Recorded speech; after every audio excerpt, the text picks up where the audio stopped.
Fertility Fact or Fiction, our show where we bring you the latest and greatest in all things infertility and answer your questions live. I am your host, Dr. Rahi Victory. I am a reproductive endocrinology and infertility specialist.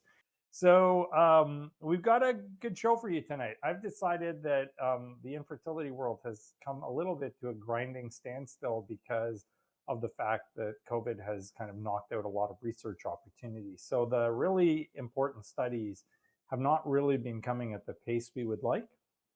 And rather than focus week after week on just COVID, which thankfully seems to be dying off slowly now, we are going to branch out and do some gynae stuff. We're going to do some obstetrical stuff. And where possible, if it's related to infertility, we'll relate it. But we may even just do some basic things like non-pregnancy associated bleeding, or how to manage preterm labor, or what risk factors there are, and so on. So if you like those ideas, give us some thumbs up.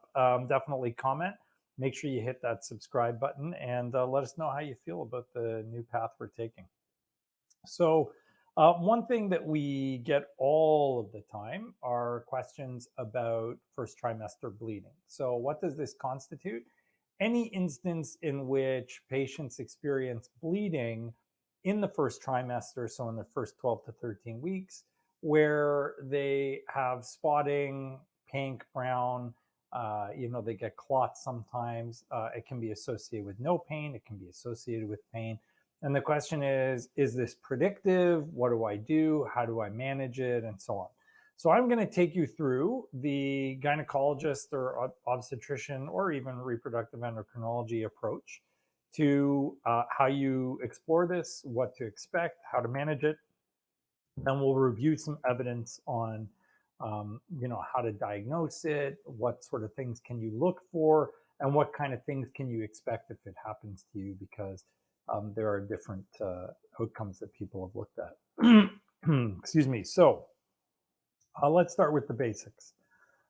Who does this happen to? Well, 16 to 25% of women who have become pregnant will experience some degree of bleeding in the first trimester. So it is extremely, extremely common. That's roughly somewhere between 1 in 6 to 1 in 4 women that will end up having some degree of bleeding in their first trimester. So the commonality of this is extreme. We see it all the time. It's something we experience on a daily basis. Right now, all of our patients are going to the Windsor Regional Hospital triage unit. We are getting, at least several women per day that are coming in with bleeding. So we see this all the time in common practice. Many centers have set up what's called an early pregnancy assessment unit, where you can walk in, see a physician, get an ultrasound, get your lab work, have all of that done and get your answer as quickly as possible. It often will take an extra 2 days because we have to see the trend in your beta HCG, especially if it's really low. But the reality is that if you do that, you have that kind of scenario, that setup where you have an EPAU, it's really helpful for patients because there's no 18-hour, 12-hour, 8-hour, whatever it is, wait in an emergency department. You can just get in, get seen, have your treatment set up, or at least your future diagnosis set up, and that way your management is much, much more efficient. So we're going to be setting up an EPAU here probably in the new year. I'm very excited about that. We will have Windsor's first EPAU, and that way patients who are worried from anywhere in the region can just directly come here, no referral needed, kind of on a walk-in basis, and we can handle them. So in terms of the differential diagnosis, meaning what kind of possibilities are there when someone comes in with bleeding? So that's really important. So number one, the first kind of step in the flowchart is the patient pregnant or are they not pregnant? So you got to do what's called a beta HCG in order to determine if they're pregnant or not. Obviously, if they're not pregnant, then we don't need to worry about the whole pregnancy side of things. You got to determine why they're having irregular bleeding, and that's a gynecologic problem we won't discuss tonight. If they are pregnant, so they have a positive beta HCG, which is internationally defined as more than 5 milliunits per million international units per liter, then we have to decide what we're doing with those patients, okay? So step one is, what are the possibilities? And the possibilities are, you're having what's called a threatened miscarriage, which means that you have not miscarried, but you could miscarry. You could have a incomplete miscarriage, which means you've already started passing some tissue, but not all of it has come out. You could have a complete miscarriage, which means everything has come out, but you didn't quite realize it, or you did realize it, there was cramping and bleeding. Or you can have a missed abortion, which is when the fetus has passed away, but you didn't know it because the only symptom obviously can sometimes be bleeding. And then in those very rare circumstances, you can either have what's called a septic abortion, which is almost universally caused by someone attempting to perform their own abortion. Those are those, God forbid, closet coat hanger abortions. Or by someone who has an ectopic pregnancy, where if they have an ectopic pregnancy, you can get vaginal bleeding and some pain. So what are the big differences between most of these? Well, the first designation is there pain or no pain? So if there's pain, you have to be prepared to rule out an ectopic pregnancy versus all the other diagnoses. And then also in the pain category will often be either a complete or an incomplete, because they would usually be associated with cramping. Once you're past the pain part, you have to figure out if the cervix is open or closed. If your cervix is open, you either have a complete, an incomplete, or what's called an inevitable, which means nothing has come out yet, but it possibly could. Or will, in fact, not just possibly could, but will come out. If you have a closed cervix, you're either missed, meaning the fetus has passed away, but it hasn't come out yet, or you're threatened, which means the fetus is alive, but you're having bleeding and we don't know why. So how do we differentiate between all of those things? Well, we basically have three essential tools. So tool number one is your beta HCG. So there's lots of controversy out there, but there's a basic rule of thumb to follow, which is that your beta HCG in the early part of the pregnancy, meaning up to about 6-7 weeks, should be doubling every 48 hours. So if you had a beta of 100, 48 hours later, it should be 200. 48 hours after that, it should be 400, 800, 1600, and so on. So it's an exponential rise because it's a factor of 2 each time.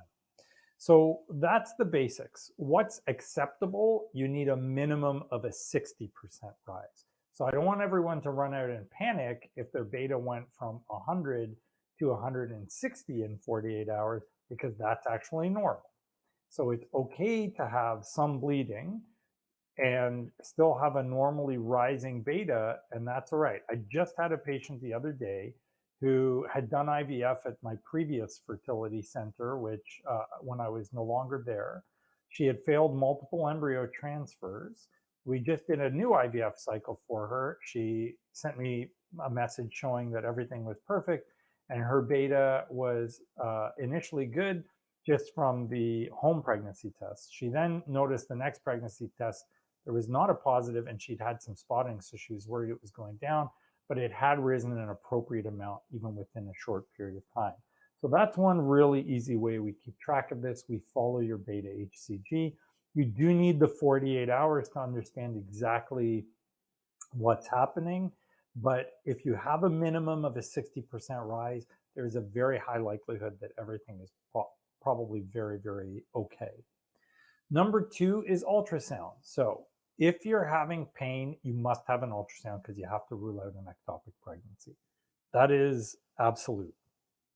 How much of a beta HCG do you need for us to be able to see a pregnancy in the uterus? Well, it depends on who's doing the ultrasound and how good the actual ultrasound is.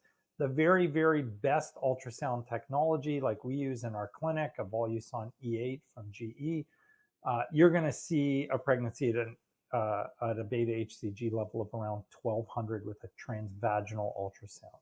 So you'll see a sac inside the uterus. If you are doing it transabdominally, you need about 5,000 or 6,000 for the beta HCG to be able to see a sac. Most centers are using somewhere between 1,500 to 3,000. And if you are over 3,510 milli international units per milliliter, you're actually looking at a 99% positive predictive value that you should be able to see a sac inside the uterus. So that's really important for everyone. You may not see a fetus, but you should see the sac that the baby is growing in inside the uterus. So that's really critical. We use that beta HCG threshold to help us determine when to do an ultrasound. So if you have no pain whatsoever, you've just had some spotting, you go in, they measure your beta, it's 300. We can do an ultrasound, and there's no harm in doing so. But if you don't see anything, it doesn't mean there's anything wrong, because you're way below the threshold for us to see anything in the uterus.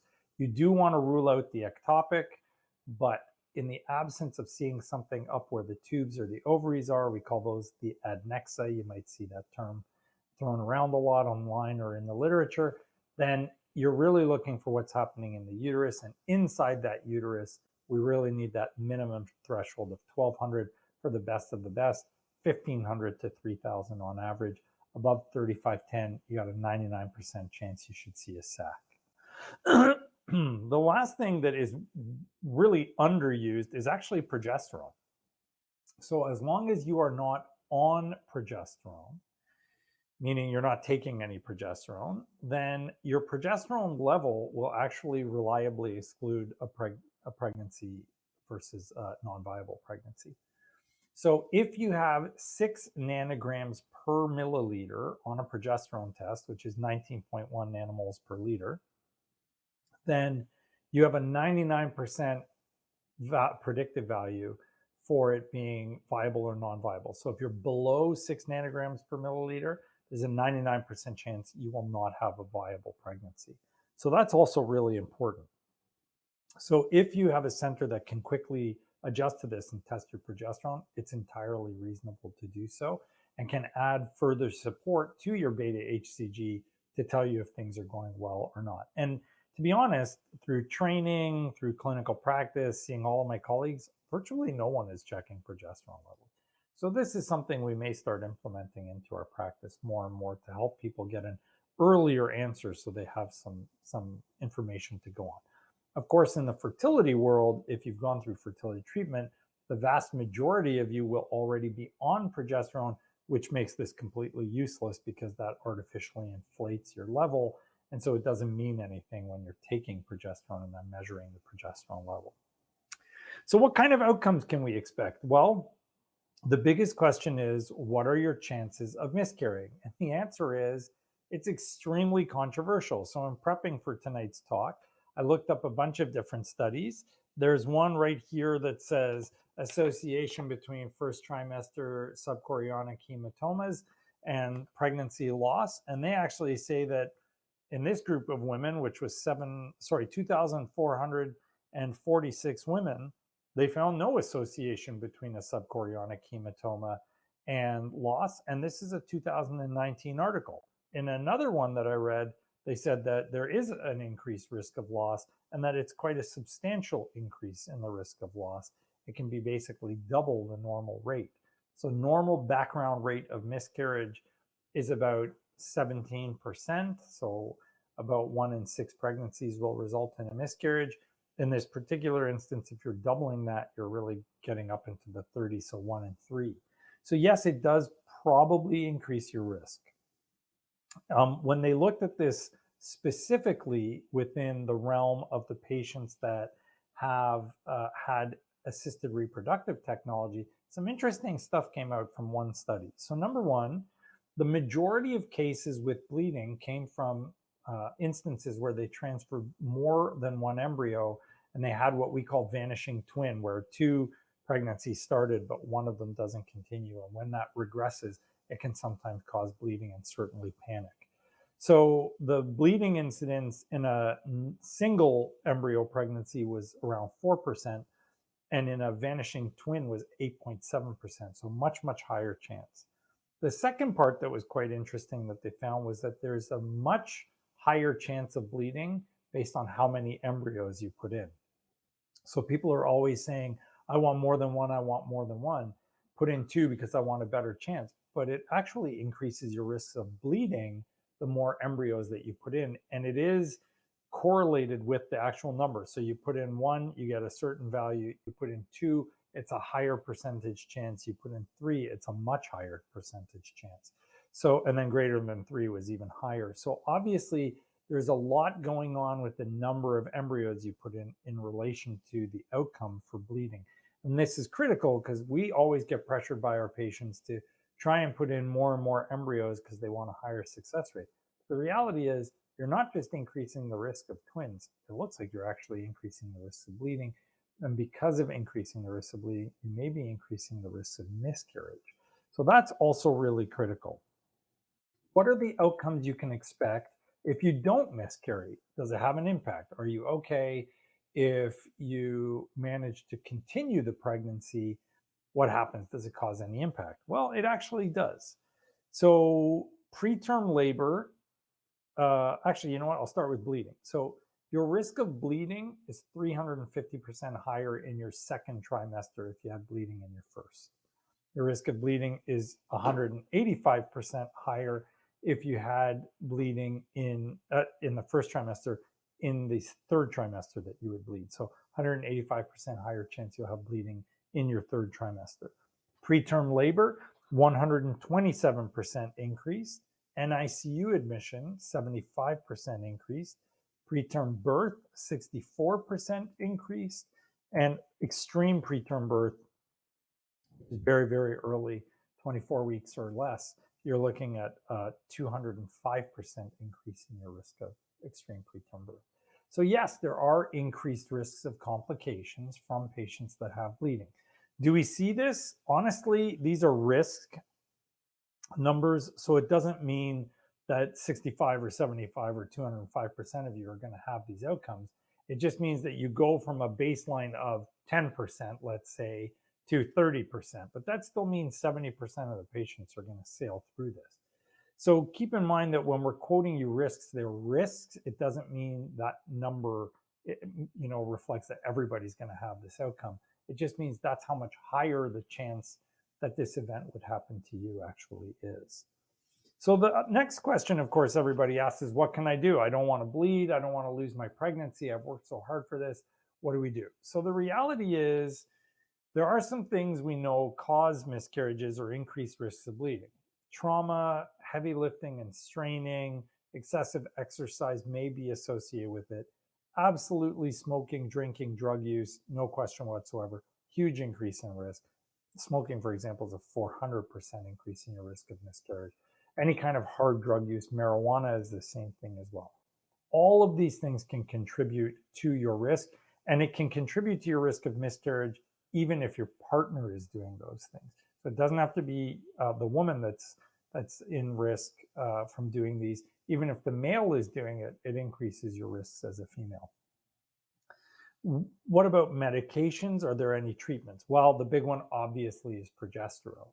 So what does progesterone do? Well, we believe that progesterone helps support the pregnancy. And because we use it so often, we are big believers in progesterone. Looking this up, I don't think there's actually a more controversial subject out there other than endometrial scratching, which still has people saying yes and no.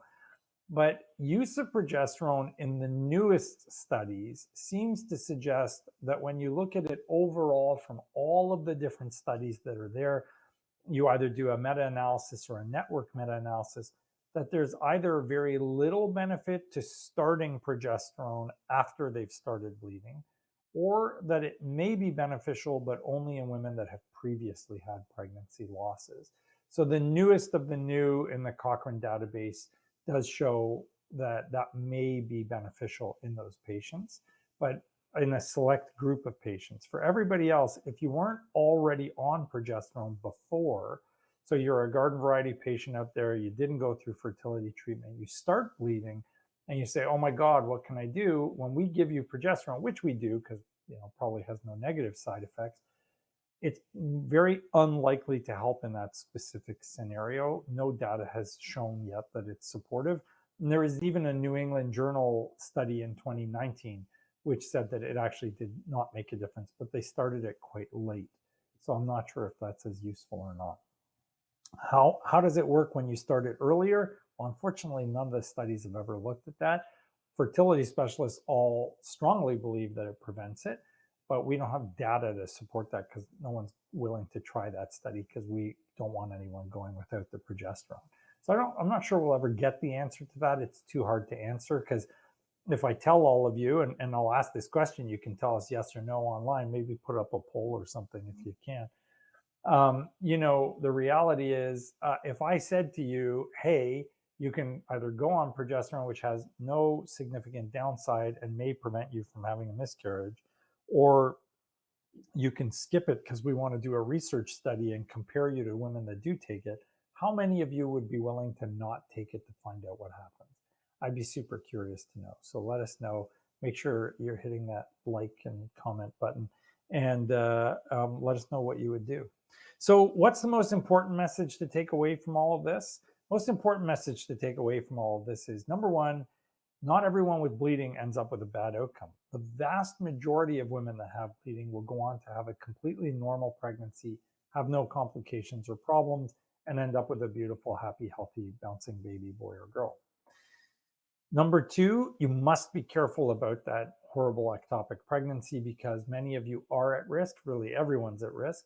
And some people are even higher risk based on their risk factors. And so if you're having bleeding or pain, you must get seen so that we know what's going on with you. Don't hesitate to be seen because ectopic pregnancy is still one of the number one reasons for maternal mortality, even in the developed countries. And then the last thing is that there are ways to very easily discriminate between what's a normal pregnancy and what's not a normal pregnancy. And we can do that and help you out by testing your betas serially. We can check your progesterone levels, and you will need an ultrasound eventually.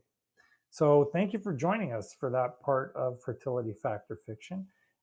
Make sure you hit that like button, comment for us. Let us know how you feel about this new value to doing these non-fertility topics.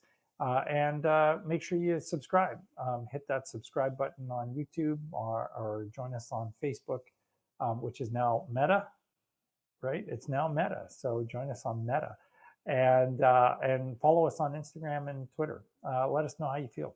So we'll definitely be back next week with another cool show, although we're trying to figure out the time because I am going to the Men Having Babies conference in Brussels to give a talk. So I'm super excited about that. So we're not sure if we'll be doing Tuesday or Wednesday, but I'll figure it out and I'll let you all know as soon as possible.